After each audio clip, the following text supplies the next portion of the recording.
penso que o melhor que eu posso fazer no dia de hoje, até pelos conflitos que que permeiam a nossa sociedade e que precisam ser compreendidos para que possam ser superados, talvez seja um depoimento do processo que eu vivi, né, nessa última transição do governo anterior para o atual governo. Porque eu penso que essa é uma experiência muito rica, que deve ser compreendida em toda a sua complexidade. E um caso em que a economia ela não podia ser destacada do resto do que estava acontecendo. Não era apenas uma transição de governo. Era algo que impunha alguns riscos que se tornaram patentes no dia 8 de janeiro do ano passado, mas impõe ainda alguns riscos importantes de serem considerados. Porque nós estamos longe de ter superado uma situação de tensão social. Estamos longe disso.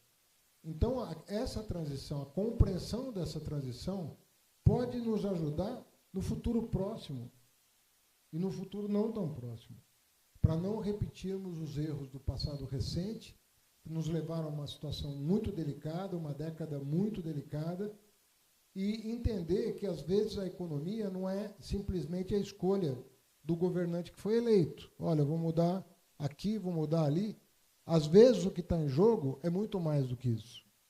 E, nessa transição, o que estava em jogo era muito mais do que simplesmente determinar uma meta de inflação ou uma meta de superávit primário. Não era disso que nós estamos falando. Nós estamos falando de riscos institucionais, políticos e sociais muito relevantes e que tinham que ser considerados não apenas pelo presidente da República, mas pelos seus ministros. E o Ministério da Fazenda era uma peça-chave na engrenagem dessa transição para que o Brasil não descarrilhasse, para que o Brasil, pelo contrário, entrasse nos eixos e permitisse a nós, inclusive, ter uma situação e uma oposição saudáveis. Porque tudo que nós queremos é ter um governo saudável e uma oposição saudável, que possa se apresentar com naturalidade e, eventualmente, ter uma alternância de poder que não coloque em risco valores tão caros a todos nós. O valor da ciência, o valor da liberdade, o valor da democracia, o valor da fraternidade, da solidariedade. Esses valores têm que estar como pano de fundo em qualquer disputa. A disputa não envolve esses valores, não deveria envolver esses valores. Mas quando a disputa passa a envolver esses valores, aí nós estamos correndo um risco que nós não precisamos correr. Porque nós já vivemos vários períodos de exceção no Brasil e nenhum deles trouxe resultados alvissareiros para o nosso país. Então, ali nós vivíamos uma situação delicada. E eu penso que esse depoimento é um depoimento interessante, porque ele envolve as disciplinas aqui representadas, de certa maneira. Né? Envolve a questão jurídica, envolve a questão social, envolve a questão econômica. Então, era uma equação que precisava ser resolvida. E nós nos encontramos, naquele momento, num dilema, né? Porque algumas forças políticas legítimas, aqui eu não estou querendo diminuir ninguém, nenhuma pretensão. Né? Estou falando que é da vida social que as propostas surjam e sejam defendidas. Então, havia um grupo de pessoas que entendia que nós não deveríamos levar em consideração, pela situação social que nós estamos herdando, nós não deveríamos levar em consideração, naquele momento, o equilíbrio das contas públicas. Nessa circunstância, essa é uma questão menor. Não era isso que deve prevalecer, não é isso que deve orientar as ações de governo. Nós temos que passar por isso. Se for preciso fazer déficits crescentes, mas garantindo aquilo que foi defendido nas urnas, aquilo que nós representamos, vale a pena o risco, né, de não equilibrar ou não sinalizar, né, uma atenção a isso, pelo menos no curto prazo. E, de outro lado, pessoas que também têm a sua legitimidade, dizendo, olha, há riscos concretos nesse desarranjo todo. E o desarranjo não era pequeno. Nós não estávamos herdando uma situação de normalidade das finanças públicas, nós estávamos herdando uma situação de completa anormalidade. O Brasil nunca tinha dado calote em precatórios no plano federal. Até porque não faz sentido você podendo pagar, emitindo títulos da dívida pública, você dá um calote, a não ser para maquiar as contas públicas, como aconteceu. Você não passa a mão no dinheiro dos governadores para baixar artificialmente o preço dos combustíveis durante as eleições, para vir com a bandeira de que a gasolina está barata. Você não destrói os cadastros dos programas sociais para oferecer benefícios a quem não precisa, com finalidades também eleitorais. Você não cria, mesmo com bons propósitos, um fundo de educação que foi turbinado. Eu criei o Fundeb lá atrás, em 2006, mas ele veio a ser turbinado recentemente, mas jogando a conta para os governos futuros e não pagando a conta ou garantindo o seu financiamento estável. Você não terceiriza um governo fazendo com que as emendas parlamentares fossem multiplicadas por 3, né, para garantir uma base parlamentar. Então, essa situação... E eu não estou aqui nem criticando o Congresso, que está no papel dele de protagonismo. A questão é quando um executivo fraco começa a delegar para outros poderes aquilo que é a sua responsabilidade. Então, se você vai somando esses grandes eventos, você tem a dimensão do quadro que foi herdado, de completo descontrole, né? Para não falar do antigo Auxílio Brasil, né, que foi suspenso num período em que a população ainda não estava vacinada, né, e que gerou a tragédia sanitária que nós tivemos no Brasil, uma das piores do mundo, e só foi reativado também no período eleitoral, tendo que ser aprovada uma PEC kamikaze, apelidada pela imprensa, para garantir também apoio político para a manutenção do governo anterior. Eu não estou aqui nem querendo usar adjetivos, eu só estou querendo falar de uma situação que era uma situação concreta, que tem números, que tem planilha, que tem transparência, que pode ser checada por qualquer agência de checagem de dados. Aqui eu estou falando de coisas concretas que ninguém questiona, né? Está em relatórios do Tribunal de Contas, está em todo canto. Bom, como é que você lida com essa tensão?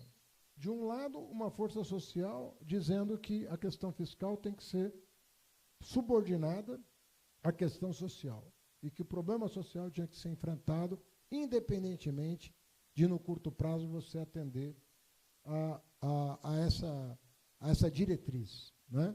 Do outro lado, outros dizendo, com razão também, que o descontrole tinha chegado a tal ponto que, se nada fosse feito, as coisas iam desandar. É isso que muitas vezes, você está de espectador de uma tensão como essa, né? E às vezes tem dificuldade de perceber a dificuldade de você se colocar nessa posição. Lembrando que um erro, naquele momento, poderia ter implicações sociais e políticas muito consideráveis. Muito consideráveis. Eu repito, nós não estávamos num processo normal de transição de governos. Não era o Fernando Henrique passando o bastão para o Lula, não era isso que estava acontecendo. Nem o Lula passando para alguém do PSDB. Era outra coisa que estava acontecendo. Então, era uma situação complexa do ponto de vista jurídico, do ponto de vista econômico, do ponto de vista social. Era uma equação difícil de resolver, né? Nós, então, em primeiro lugar, nós procuramos, curiosamente, atender os dois lados, contrariando os dois lados. Isso que foi o curioso da solução. Porque nós fizemos o seguinte, nós não podemos deixar de cumprir os programas, as promessas de campanha. Não podemos fazer isso. Você vai deslegitimar, no primeiro dia de governo, a maior liderança política do que o país gestou, goste dele ou não, né? Pessoa que está no terceiro mandato de presidente da República. Você vai deslegitimar, desconstruir essa figura, que foi eleita. Então, a primeira providência que nós tomamos foi aprovar uma PEC da transição que considerava o que o orçamento encaminhado pelo governo anterior não contemplava. Uma série de despesas que não estavam contempladas no orçamento. Então, tinha E isso, de novo, não é Fernando Haddad que está falando. Você tinha uma comissão de transição com Pércio Arida, com André Lara Rezende, com o Nelson Barbosa, com Guilherme Melo, que estavam fazendo a conta do passivo da peça orçamentária encaminhada para o Congresso Nacional. E dizendo, olha, vai faltar quase cerca de 150 bilhões de reais para fechar a conta. 150 bilhões de reais para fechar a conta do orçamento, pagando as despesas que haviam sido contratadas até então. Né?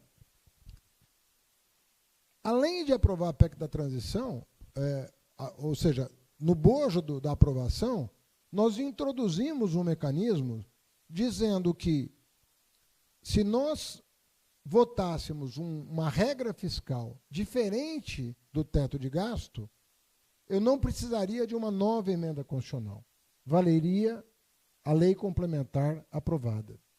Então, nós desconstitucionalizamos a regra de gasto, que era o teto de gasto, e substituímos por uma regra com vários mecanismos inovadores, né? Cláusulas anticíclicas, regra de gasto, cuidado com a arrecadação, que foi uma coisa completamente descuidada durante muitos anos, eu depois vou explicar essa questão. Então, a primeira providência foi, nós não podemos frustrar essas eleições.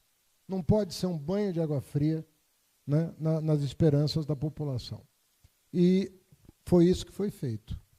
Só que, de outro lado, nós tínhamos que atender o que nos parecia também uma demanda muito importante, que era o seguinte, se existe esse rombo nesse patamar, nós temos que começar a enfrentá-lo desde já. Quer dizer, nós não podemos fazer aquilo que o lado atendido pela PEC recomenda.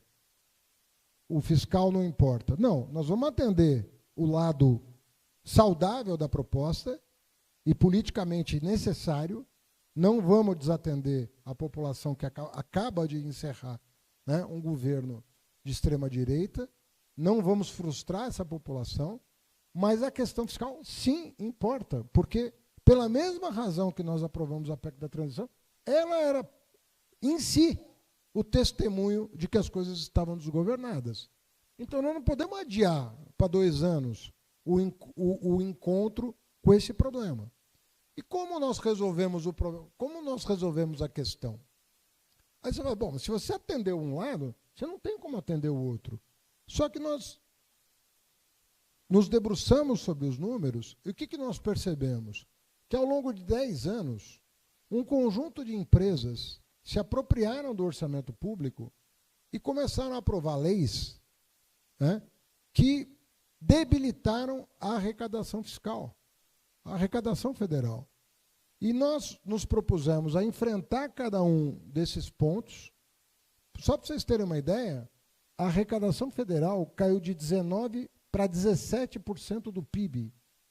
2% do PIB dá mais de 200 bilhões de reais por ano de arrecadação.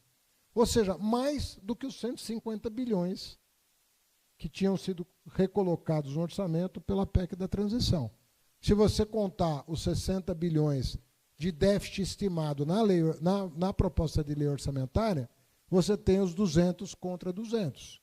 E aí nós falamos, olha, tem um caminho aqui, que é cobrar tributos de quem deixou de pagar, porque era disso que nós estávamos falando, Vamos cobrar de quem deixou de pagar, mas não vamos desassistir a base social que pôs fim àquele projeto e inaugurou uma nova fase. Falando assim, parece fácil encontrar a resposta, mas não foi nem um pouco fácil fazer o diagnóstico do que era possível. Porque, tudo somado, o que nós temos? Nós temos uma estratégia de enfrentamento a esses dois problemas que garantem um ajuste fiscal não recessivo. Porque esse era o objetivo nosso. Reconhecer que havia um problema fiscal, mas não comprometer o crescimento da economia e o atendimento das necessidades sociais. Então, nós tínhamos que fazer um desenho de ajuste que não comprometesse o crescimento. E era isso que o mercado não esperava. O mercado não esperava isso. O que o mercado esperava? Eles vão cometer um de dois erros. Ou eles não vão fazer o ajuste e as contas vão desandar, o juro, o dólar vão subir, ou eles vão fazer o ajuste e nós vamos ter uma recessão. Então a economia não vai crescer 3, vai crescer meio, vai crescer 0,8. Qual foi a surpresa? Ao fazer um desenho de trajetória nos moldes que foi feito, o Brasil, que o mercado previa crescer 0,8 ano passado, cresceu 2,9. Esse ano, o mercado previa 1,5, vai crescer 3,2. No segundo trimestre, cresceu 1,4. Ou seja, nós, num trimestre, crescemos aquilo que o mercado projetou para um ano inteiro. Então, o que eu quero dizer é que, às vezes, essas discussões técnicas, elas, às vezes, se perdem num conjunto. Um amigo meu fez uma brincadeira ontem que eu vou reproduzir aqui. Eu não vou reivindicar a autoria, porque não se faz isso, mas é tão boa que eu quase reivindico. Ele falou assim, Haddad, nós estamos vivendo uma situação muito estranha no Brasil. Porque se você defende um superávit de 0,2% do PIB, você é considerado um neoliberal. Defende o superávit, 0,2%, neoliberal. Neoliberal. Lembrando que o presidente Lula fez 2% de superávit os 8 anos de governo, mas deixa para lá. Né? 0,2% de superávit, neoliberal. Você vai receber a pecha de neoliberal. Se você defender 0,2% de déficit, você vai ser chamado de comunista. Comunista. Então, a distância entre um neoliberal e um comunista é 0,4% da meta. Pô, a piada é boa.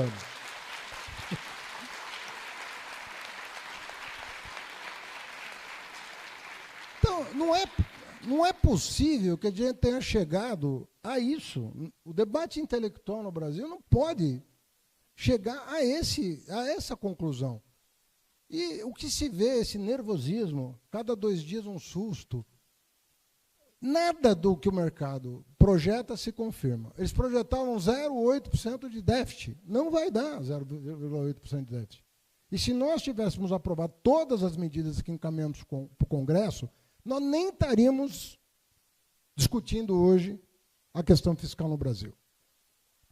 O mais engraçado é que quem se beneficiava dos incentivos fiscais são os primeiros a exigir o equilíbrio fiscal.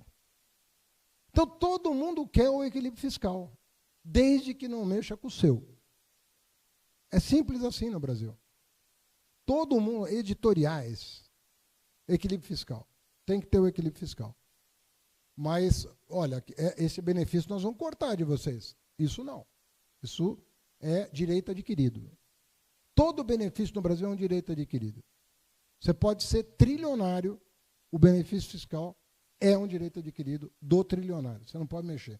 Você pode estar no topo da carreira do serviço público, se você for mexer, é um direito adquirido. Por isso que hoje, não adianta você ser economista para ser ministro da Fazenda.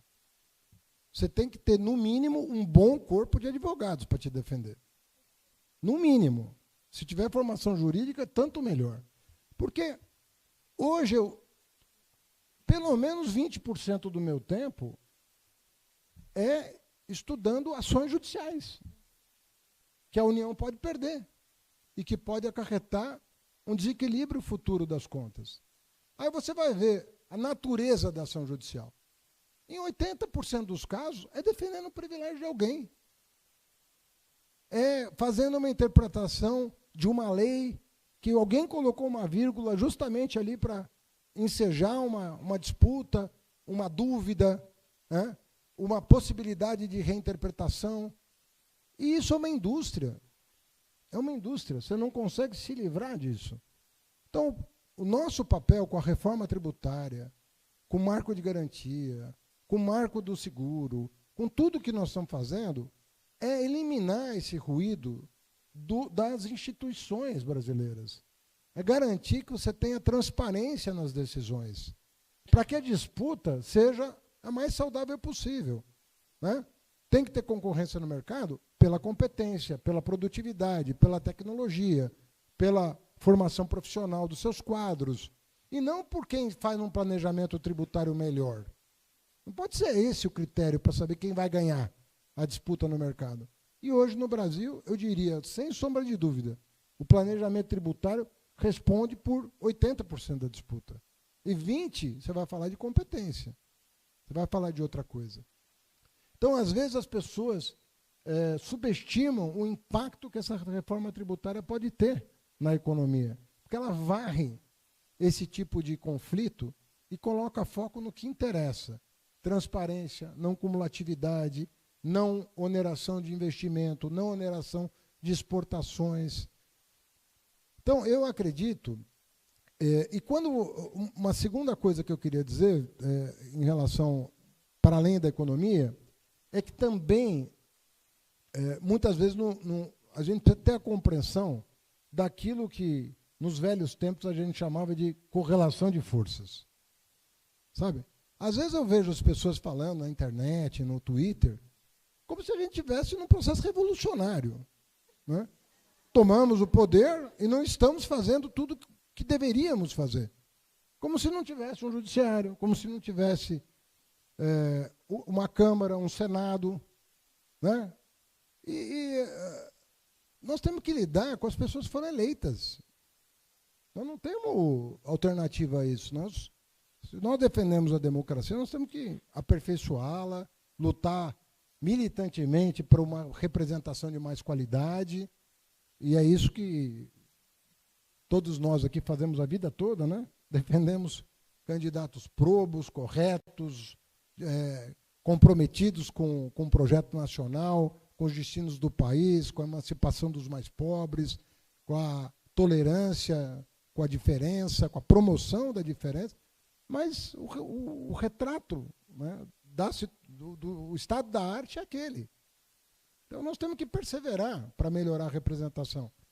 Mas, por mais que o Lula chame, né, todo mundo de companheiro, né, educadamente, nós sabemos que existem conflitos no país e diferenças de visão de mundo muito agudas de como esse país deve se organizar e para quem ele deve se organizar.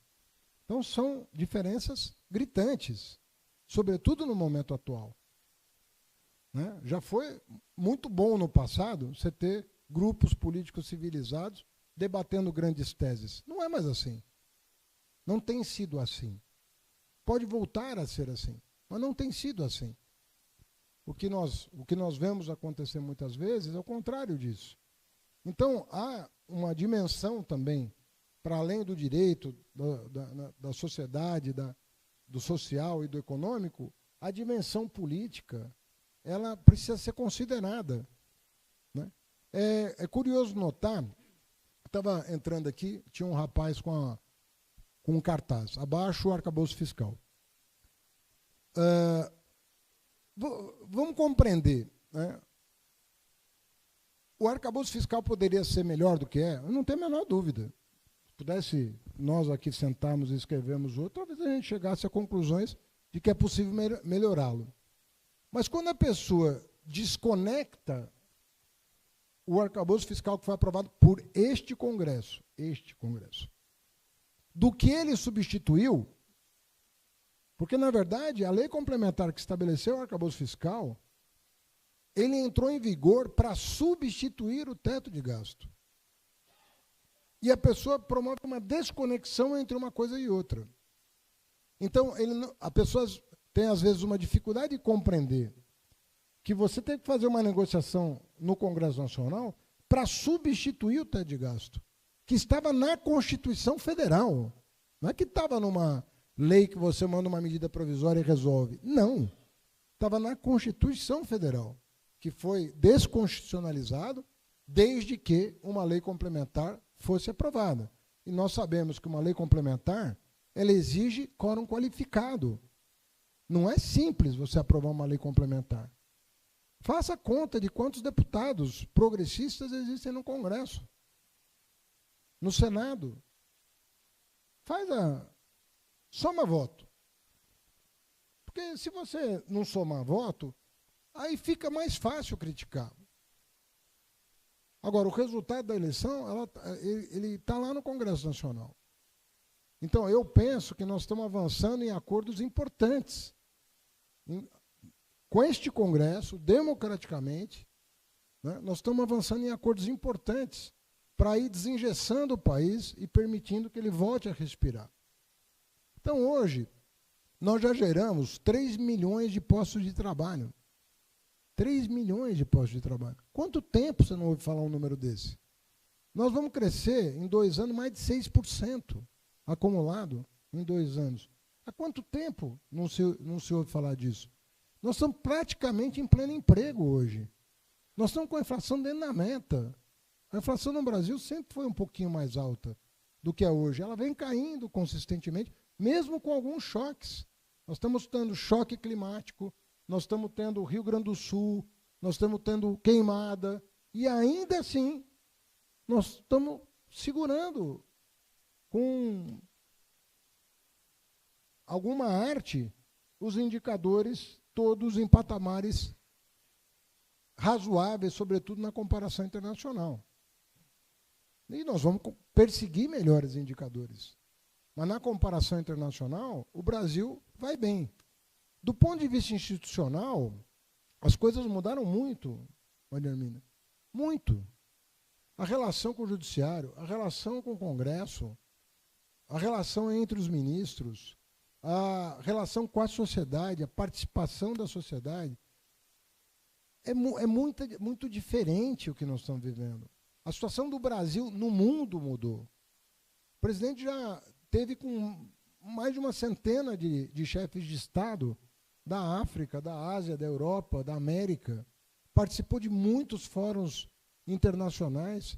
Presidimos o G20, talvez seja o G20 mais produtivo da série, com propostas concretas de enfrentamento à extrema pobreza, à fome, à crise climática, à questão da taxação dos super ricos em escala global, propostas que eram consideradas um ano atrás inimagináveis e que foram aprovadas pelos 20 países mais ricos do mundo. A nossa diplomacia comercial avançou tanto que foram mais de 200 barreiras comerciais derrubadas em 1 ano e meio. Mais de 200 barreiras comerciais. Né? Tinha países que tinham 3, 4 barreiras contra o Brasil. E que foram sendo suprimidas. Tanto é que nós estamos batendo aí, nós devemos chegar a 600 bilhões de fluxo, 600 bilhões de dólares de fluxo de importação e exportação. E eu nunca vou dar uma entrevista dizendo que está tudo contratado, está tudo bem, está tudo... Não está. Nós temos ainda várias questões a resolver. Né? Eu espero que nós consigamos resolver. Ninguém está assim, acomodado diante dos resultados. Vencemos, derrotamos. Não, ninguém diz isso. O otimismo, o papel do presidente, dar e vender. Otimismo. Ele é um chefe do Estado brasileiro. Né? Mas a área técnica, ela está debruçada o tempo todo atrás de novas soluções, de novos encaminhamentos, da criação de espaço político para novas medidas. Porque também não adianta você ter a medida na sua cabeça e imaginar que ela, ao ser apresentada, vai ser aplaudida. Você constrói ambiente político para as medidas serem aprovadas, para elas sequer serem cogitadas. Porque esse também é um papel da área técnica, criar um ambiente político propício para que as propostas sejam assimiladas. Nós não tivemos nenhuma grande derrota até agora em função disso, em função da criação de um ambiente institucional saudável para discutir as teses mais controversas. Antigamente se falava de taxação de offshore no Brasil, taxação de fundo fechado no Brasil, isso era um palavrão. E nós aprovamos. As pessoas diziam, não vai ser conseguido, isso não pode. Está aprovado, está pago, o dinheiro está entrando no caixa. Não vai regulamentar os marketplaces. Regulamentamos. Não vai regulamentar as bet. Regulamentamos. A pressão vai ser insuportável. Foi suportável. Nós regulamentamos. Se fosse insuportável, a gente ia para casa. Mas se a gente enfrenta o problema com transparência, você vai criando o ambiente para andar, para somar. Então, eu compreendo a ansiedade que todos nós, a começar do presidente da República, posso garantir a vocês que trata-se ali de uma pessoa ansiosa para entregar resultados, né? E de todos nós, cidadãos, a ansiedade é muito grande. A gente quer ver o Brasil em outro patamar. A gente quer mudar a nossa sociedade. A gente precisa fazer isso. Mas isso é uma construção, sobretudo depois de anos, né, de descompasso. Né? Eu me lembro, em 2003, 2004, né, os primeiros anos do governo Lula, a frustração era muito grande de alguns companheiros. Mas será que nós chegamos ao poder para fazer isso? Será que nós chegamos a fazer só isso? 2 anos com o salário mínimo reajustado pela inflação? Partido dos Trabalhadores? Como é que é isso? Você não vai resolver em 1 ano. Nós não pegamos um Brasil normal. Não encontramos nada normal ali. Tudo era normal. E as coisas estão evoluindo e podem continuar evoluindo. É o que eu falava para o presidente. Presidente, nós estamos passando numa corda bamba, quase um fio da navalha. Aí vai virar uma corda bamba, daqui a pouco vira uma pinguela, daqui a pouco vira uma pontezinha, daqui a pouco tem uma ruela, daqui a pouco tem uma avenida pela frente. Mas a gente não pode deixar de olhar para onde a gente quer chegar e como a gente quer chegar. E aguenta o tranco de um lado e de outro para não cair. Não cair em armadilha. Então, eu acredito que o Brasil tem uma chance muito grande de dar certo. Muito grande. O mundo está complicado, as tensões geopolíticas estão agudas, tem muita tensão no ar, né? E não só tensão, infelizmente, tem conflitos armados acontecendo nesse momento, né? Isso não tem previsão de terminar, né? E há quem diga que vai recrudescer. E nós temos que navegar nessas águas, né, para fazer bem feito uma reconstrução da nossa trajetória de desenvolvimento em busca de mais oportunidades, sobretudo para quem mais precisa. Eu queria, antes das perguntas, agradecer a presença da minha família. Né? Aqui falamos das 3 universidades, mas tenho que agradecer a odontologia, que me deu a Ana Estela.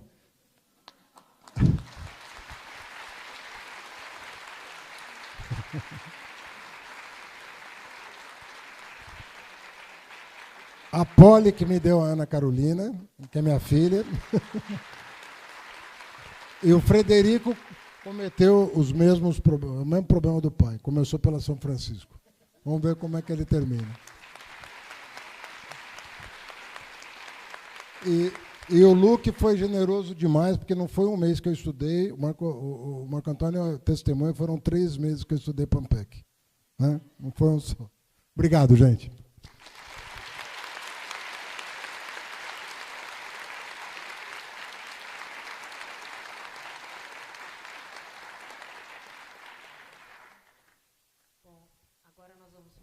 perguntas. A gente começa com a professora Dolores.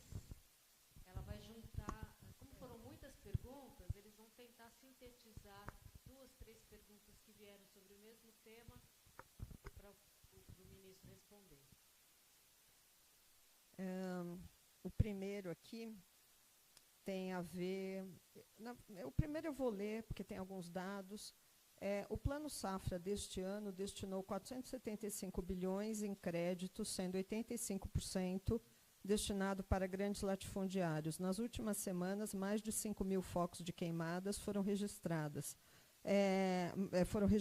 muitos deles comprovadamente sendo de responsabilidade do agronegócio. Sendo destinado dinheiro para esses setores, não os ajuda a se fortalecerem e não contribui para a crise climática que hoje nos afeta.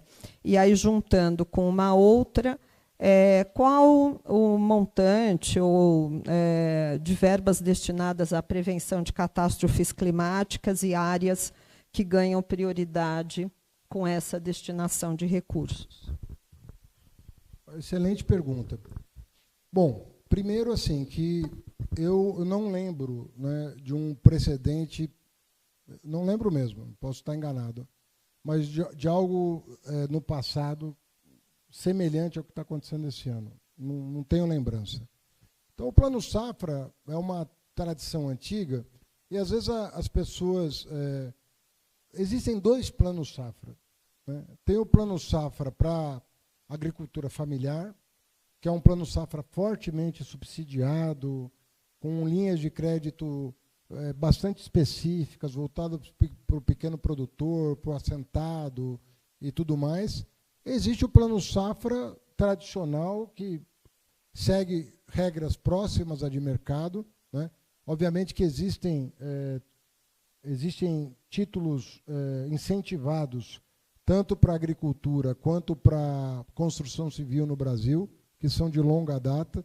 Nós até disciplinamos isso recentemente. Esse ano, no começo desse ano, uma série de títulos que estavam vazando para outras finalidades foram regulamentados pelo Conselho Monetário Nacional, para botar um pouco de ordem nisso.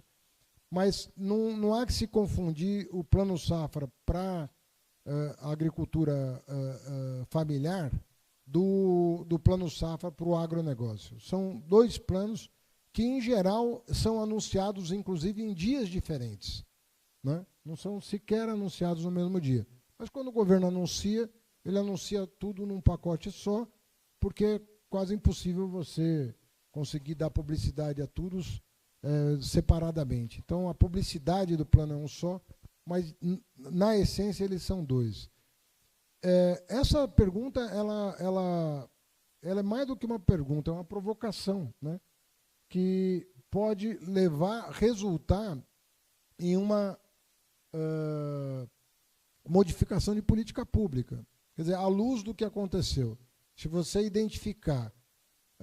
conseguir identificar, e a Polícia Federal está trabalhando nesse sentido, que focos de incêndio praticado por criminosos, porque é ilegal o que aconteceu, se isso pode retirar a pessoa das linhas de financiamento oficiais, que tem sempre algum benefício, né?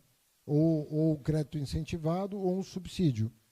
É uma pergunta válida que eu não saberia responder, mas o Plano Safra ele tem salvaguardas nesse sentido, né, de garantir que o gestor público possa atuar no sentido de afastar do crédito oficial pessoas que estejam em desacordo com a legislação, no caso. Você está em completo desacordo com a legislação. E a segunda pergunta era do Plano Safra, a segunda era das catástrofes. Os créditos extraordinários não respeitam as regras fiscais rígidas. Só para você ter uma ideia, a tragédia do Rio Grande do Sul ela consumiu mais de 20 bilhões de reais. E ela não foi retirada, esses 20 bilhões de reais, não foi suprimido de nenhuma agenda de política pública. Não saiu da cultura, da educação, da saúde, da defesa, da previdência. Não saiu de lugar nenhum. Foi criado um crédito extraordinário para atender o Rio Grande do Sul.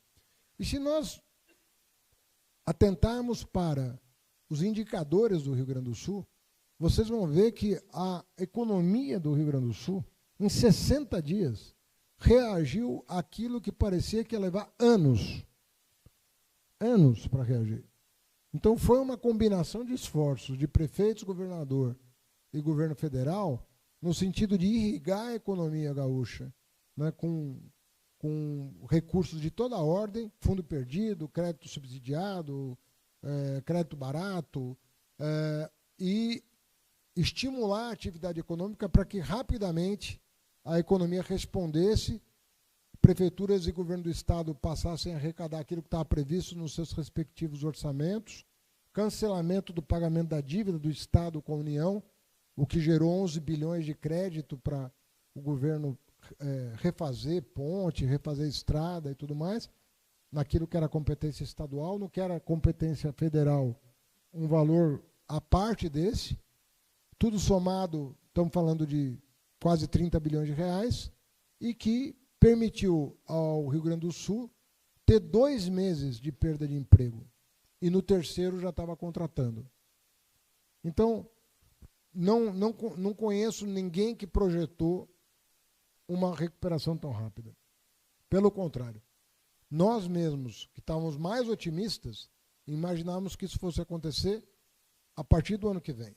Nós entendíamos que esse ano nós não íamos conseguir ver bons números na economia gaúcha. E, pelo contrário, em agosto, nós já começamos a colher os frutos de uma intervenção muito rápida, muito cirúrgica, em vários setores da economia, né?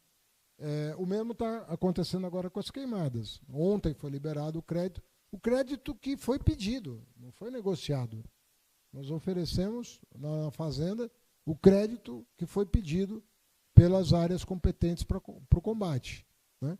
Então, isso está sendo feito dessa maneira. Não tem contingenciamento, não tem limite, né, fiscal para o atendimento a emergências climáticas.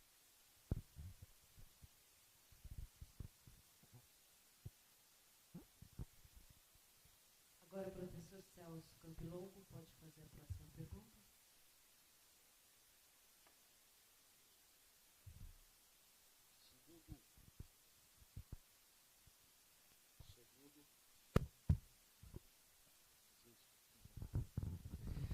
Segundo o último censo do IBGE, o Brasil está envelhecendo e em 25 anos teremos, pela primeira vez na história, uma maioria de idosos frente à população economicamente ativa.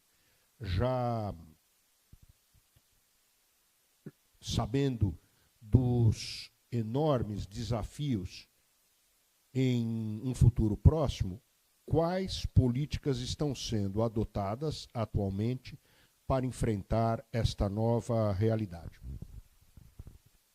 Olha, isso não é uma característica da sociedade brasileira. Isso está acontecendo até na China. Agora a China está enfrentando esse problema de envelhecimento, fruto em parte da política de um filho, né, uma família, um filho, que hoje acabou, mas que deixou os seus efeitos permanentes. A Europa está enfrentando isso. E há algumas formas de endereçar esse problema, né? Uma delas é você ter fronteiras mais abertas, né? Só que isso tem que ser feito com inteligência, né? Tem que ser feito com cuidado. Mas assim, há muita queixa de empresas que querem se instalar no Brasil e que têm dificuldade de contratar complementarmente força de trabalho estrangeira. Muita dificuldade. Então, o Brasil criou uma série de entraves a esse tipo de... A África, que é jovem, tem menos travas. A África não tem um problema de envelhecimento. Pelo contrário, lá é que nós vamos dobrar a população da África nos próximos 20 e 30 anos. E eles têm, às vezes, menos rigidez na entrada de força de trabalho, sobretudo aquela que o país não está produzindo, né? Na área de TI, nós estamos com um déficit de formação. né? E as empresas que querem vir para cá, às vezes não têm a facilidade de trazer, não é trazer toda a mão de obra para cá, mas o complemento necessário para colocar uma unidade de produção em funcionamento, né? A outra que eu penso que é mais difícil de ser implementada, que é o que a Europa está fazendo, vários países da Europa estão fazendo, que é estimulando as famílias, né? Existem várias políticas de estímulo às famílias terem mais filhos. Em vários países do mundo isso acontece. Em terceiro, é você melhorar a capacidade de aumento da produtividade da economia, porque se menos gente vai sustentar mais gente, você tem que cuidar para que essas pessoas que estão no mercado de trabalho sejam produtivas num nível em que seja sustentável, né, vamos dizer, a solidariedade entre gerações, né? Você só faz isso com mais produtividade. E o próprio conceito de envelhecimento também vai se alterando. Não é uma coisa estática. O que parecia, que era uma pessoa de 70 anos, 60 anos, 50 anos, 40, 50 anos atrás, 77 anos, é isso?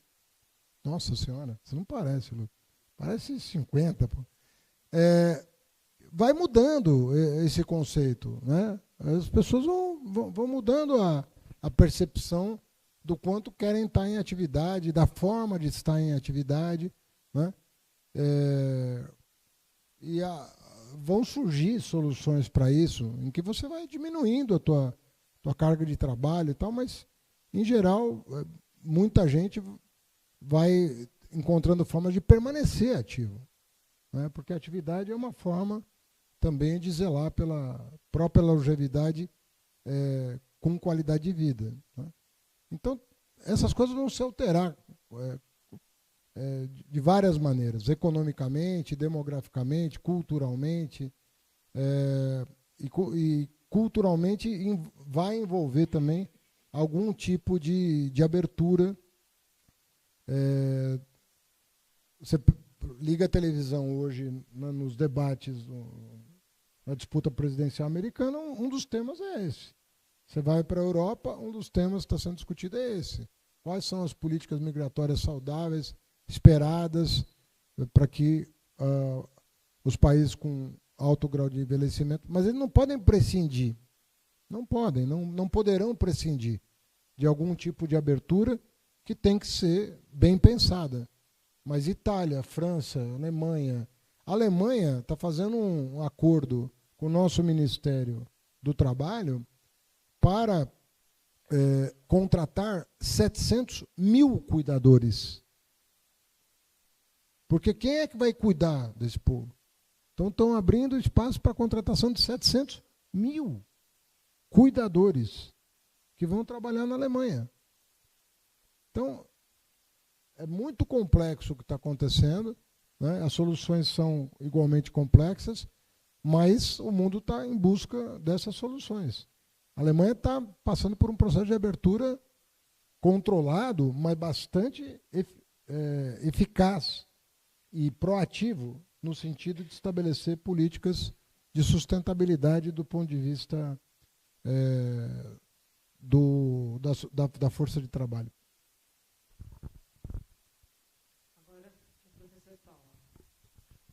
Bem, aqui é de um mestrado em economia, aqui, de um mestrando.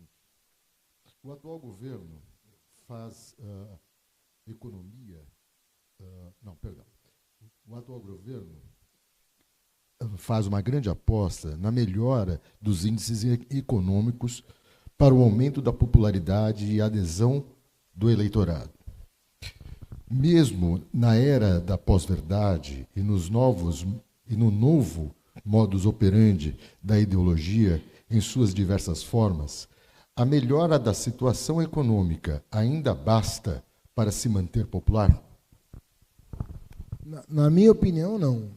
Eu penso que nós estamos numa quadra histórica em que outras questões...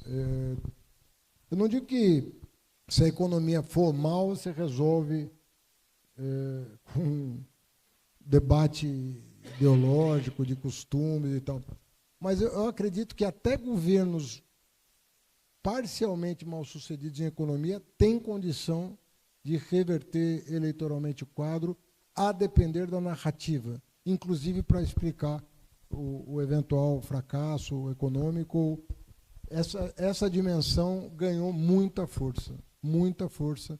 Você vê quali, você vê quanti, você vê pesquisa de campo, você vê que isso é mobilizador hoje, muito mobilizador. Quer dizer, a visão de mundo hoje vai além da economia. É um pacote mais complexo do que estou empregado, estou ganhando melhor do que eu ganhava, vou votar no governo. Não é assim que está funcionando, não. Quem acompanha um pouco de pesquisa quali e quanti e dá uma espiada no relatório, no que ouviu, no que não ouviu, você vai ver que essa dimensão, para além da econômica, ela, sobretudo, quanto mais abstrato, né, a esfera de poder, né? Onde você pode ser que um prefeito bem avaliado, que não se meta muito em confusão, ele vai lá e consiga passar incólume por esse debate. Mas quando você chega num debate presidencial, não é assim. E isso não tem sido assim. Não tem sido assim. Na França não foi assim, nos Estados Unidos não está sendo assim, né? Ou seja, às vezes o elemento econômico pesa muito na eleição, mas às vezes a economia está bem e não é isso que está decidindo o voto. Não é isso que está decidindo o voto. Então tem vários países que estão bem economicamente, assim, os indicadores, como foi perguntado, os indicadores, desemprego e inflação, são dois indicadores importantes, né? O índice de desconforto, né? A soma dos dois, desemprego com inflação, o que deu? Deu um número baixo. E a pessoa ali está sofrendo para se reeleger, está sofrendo para se manter. Então há outras. Essa coisa da imigração mesmo na Europa, a economia pode estar ótima. Se você começar, dependendo do teu discurso sobre o tema, você vai ter problemas. A questão ecológica, né, é outra questão que gera muita controvérsia. O quanto isso tem que ser levado em conta pela população do campo, áreas de preservação, população nativa, enfim. São temas que estão na ordem do dia, independentemente da economia estar indo bem. Posso mais uma? Os bancos públicos possuem um papel fundamental no desenvolvimento social. Como o senhor vê, em curto e longo prazo, a atuação destes bancos? Atuação de quem? Dos bancos públicos. Bancos. Olha, os bancos públicos, eu penso que, até outro dia um jornal botou um editorial de capa dizendo que tem que vender o Banco do Brasil e a Caixa Econômica Federal. Eu não entendo por quê. Assim. São bancos lucrativos, eficientes, mais eficientes do que os privados. Não faz o menor sentido. Você vai vender e fazer o quê com o dinheiro? Né? Ele rende mais do que a Selic. Né? Então, nem desse ponto de vista faz sentido. Você tem alguns programas em execução. Pega a agricultura. É muito difícil a agricultura ter. A prosperidade da agricultura dependeu muito do Banco do Brasil, muito da Embrapa, que é outra empresa pública.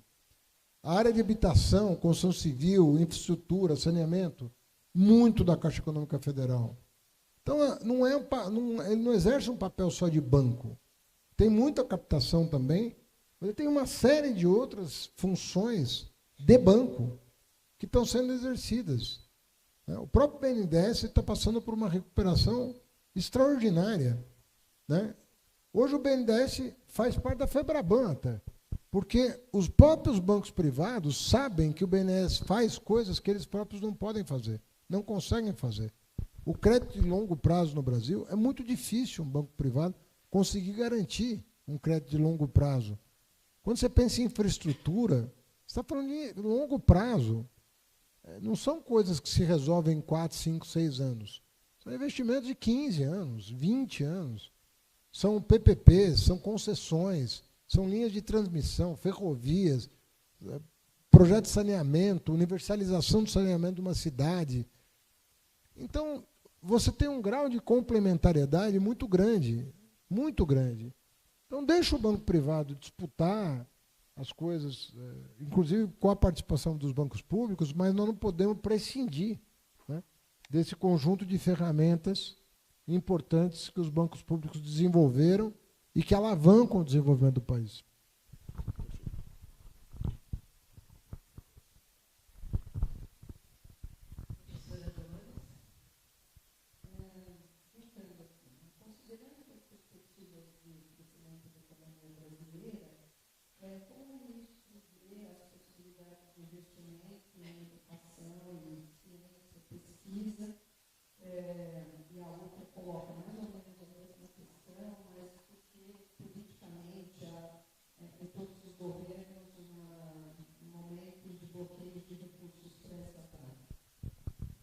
Olha, sempre vai haver gestão do orçamento, né? A questão é a seguinte: quanto que efetivamente você executou? Essa é que é a conta. Vamos supor que você gastava 10. Aí você botou, não são proporções fictícias. Você gastava 10, aí você botou 30. Aí você contingenciou 2. Cortou o recurso. Não, você passou de 10 para 28. Ah, não foi para 30, não, foi de 10 para 28. Teve que contingenciar 2. Ah, por quê? Porque tem outras regras que precisam ser cumpridas. Você aprova um orçamento, é uma projeção, você tem que acompanhar aquela projeção. Então é curioso, assim, que quando a gente se compara com a gente mesmo, ou com o que foi aprovado, você pode se frustrar ou não, mas quando você compara com o que estava sendo investido 2 anos atrás, você vai ver que é dobro, triplo, quádruplo. O MCTI compara o orçamento, o último do governo anterior, com o atual. Não tem termo de comparação. E a culpa é do arcabouço fiscal, por ter aumentado tanto. Essa que é a questão. É a política pública que permitiu ampliar os investimentos em ciência e tecnologia. A FINEP nunca teve tanto dinheiro. Eu venho da educação. A educação nunca teve tanto dinheiro como tem hoje. Então, depois de 8 anos no Ministério da Educação, eu posso atestar que, se você somar tudo o que a educação tem hoje, né, nós recolocamos ela no patamar e estamos ampliando agora. Tem novo Fundeb para pagar, tem uma série de coisas que estão em curso, né, e estava todo mundo muito machucado, as universidades públicas federais estavam machucadas, mas o presidente Lula todo ano se reúne com os reitores e continua se reunindo. Ninguém se esconde, explica e vai reconstruindo os orçamentos. Então, machucou demais o teto de gasto. Machucou as carreiras, machucou o salário dos servidores públicos. Ficaram 7 anos sem reajuste. 7 anos. Aí você tem que... mas o reajuste... Nós estamos dando reajuste acima da inflação para recompor. Você não consegue recuperar 7 anos sem reajuste em 1. Mas você consegue ir recompondo, como nós fizemos em outros períodos. Então, nós só estamos há pouco mais de 1 ano e meio, depois de uma hecatombe. Então, eu repito, eu entendo a ansiedade, mas você não pode fazer da ansiedade uma arma contra você. Esse é o problema. E, às vezes, eu percebo isso. A ansiedade não pode se voltar contra você. Tem muita coisa para fazer. E nós temos que saber fazer. Um descompasso vai nos atrapalhar. Nós vamos tropeçar no cadarço. Então, vamos reconstruindo. Mas é só ver as séries históricas para constatar que o MCTI, depois de muitos anos, está bem. Voltou a fazer política pública importante no Brasil.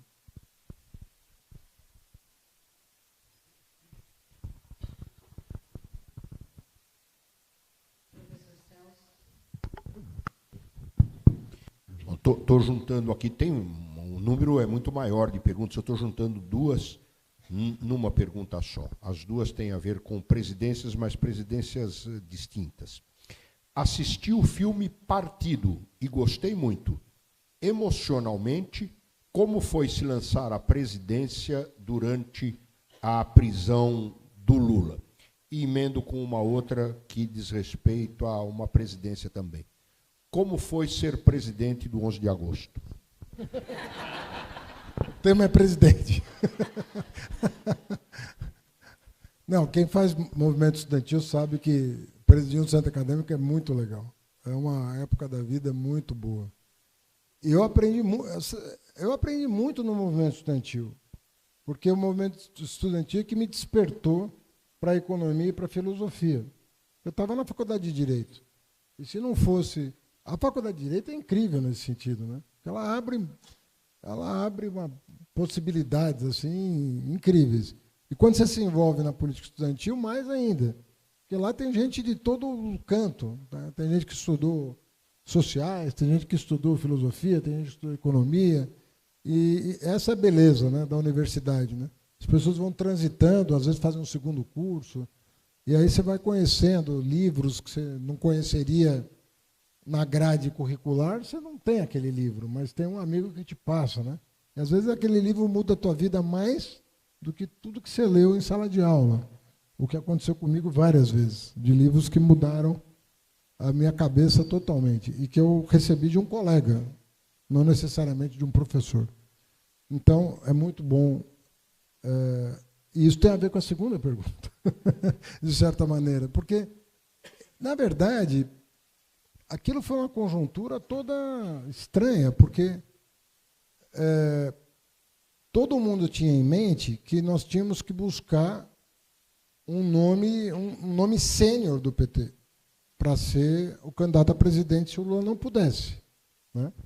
E o candidato, na cabeça do Lula, o candidato natural era o atual senador Jacques Wagner, 2 vezes governador do estado da Bahia, fez o sucessor, que em 18 se reelegeu, estava bem avaliado, era a figura mais sênior do PT, muito bem sucedido no 4º colégio eleitoral do país, né, Nordeste e tal. Então era a pessoa. O Lula manteve a esperança até o último dia de que ele ia estar na urna. Muita gente vendeu para ele a ideia de que era possível mantê-lo até o fim. Essa tese naufragou. E a segunda possibilidade aventada era, na impossibilidade ou na recusa do Jacques, que acabou acontecendo, o Ciro Gomes ser chamado para ser vice na chapa do Lula, que também recusou.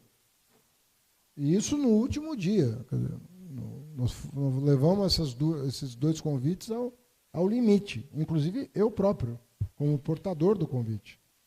Né? E aí, diante do impasse, o Lula me convidou e eu aceitei. E eu avisei a ele que aceitaria, né? Porque como eu visitava ele com frequência, eu era advogado dele, né? Oficialmente. Ele falou, Haddad, acho que vamos sobrar eu e você aqui. Ele brincou comigo. Né? O Lula é bem-humorado até na tragédia. Né? Aí ele falava, acho que estamos só nós 2 aqui. Eu falei, presidente, não me convide, porque se você convidar, eu vou aceitar. Então, pensa bem, porque eu não vou falar não. Aí ele estava com aquilo na cabeça, né? E diante do que aconteceu, da insistência que não vingou, aí eu, ele mandou uma carta para o PT, e aí aconteceu. Agora, eu penso que o filme, esse documentário, ele retrata com bastante fidelidade o que aconteceu comigo, sobretudo, naquele momento. É um testemunho ali das dores e do desafio que estava colocado. Foi uma experiência dilacerante em vários sentidos da palavra. E perder aquela eleição, assim, naquela circunstância, era muito difícil de encarar, porque meio que se sabia o que ia acontecer, né? A gente sabia quem era o Bolsonaro. Muita gente sabia quem era o Bolsonaro. E sabia que era uma pessoa descontrolada, né? E podia fazer qualquer coisa, como fez. Né? Então foi... Mas, enfim, eu faria 1000 vezes aquilo. Foi uma coisa muito importante para mim, e eu penso que ter conseguido levar o PT para o segundo turno naquelas circunstâncias também acabou pavimentando o caminho para 22, a gente montar um palanque, sobretudo aqui em São Paulo, mais amplo, né, e conseguir ampliar uma aliança que fosse capaz de derrotar o que estava em voga no Brasil. Mas recomendo, partido é bom.